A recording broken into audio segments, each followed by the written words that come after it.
શું ચાલે છે જેની? સન્ડે છે ને, આજે શું કરવા બેઠી તું? સન્ડેમાં આજે આપણે કઈ ગયા નહીં ને, તો ઘરનું કામ, બધા કપડા કમ્પ્લીટ ગોઠવીને મૂક્યા અને અમુક કપડા પ્રેસ કરવા કાઢ્યા છે. હવે પ્રેસ શું કરીને મૂકી દઈશ નહીં?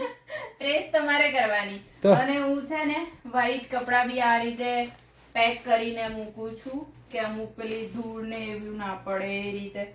સોક્સ બી અલગ એમાં મૂકું છું, એટલે બધું જ હું ના હોય ને ઘરે તો પણ દઉંને આસાનીથી મળી જાય, કોઈ પણ વસ્તુ માટે શોધવું ના પડે, એવું જ છે ને? એવું છે, બરાબર છે, પણ સન્ડે હોય એક દિવસ તો આરામ ના કરવાનો હોય એમાં? આરામ પણ પછી આપણે દર સન્ડે બહાર જતા રહીએ, એટલે આ સન્ડે તો અને આ રીતનું જ અહીંયા, એટલે બધાને ફર્નિચર વાળા ઘર હોય તો અંદર અલમારી હોય છે, બટ અમારે નથી, એટલે અમે આ રીતે ક્લોઝેટ મંગાવ્યું છે પોર્ટેબલ. હા, એમાં મૂકીએ છે. એક બીજું અંદર રૂમમાં છે, અમારા લિવિંગ રૂમમાં, જેમાં રોજ રૂટીનના પહેરવાના કપડા મૂક્યા છે. આ રીતનું છે. ચલો, આવો ત્યાર પછી કેનેડા.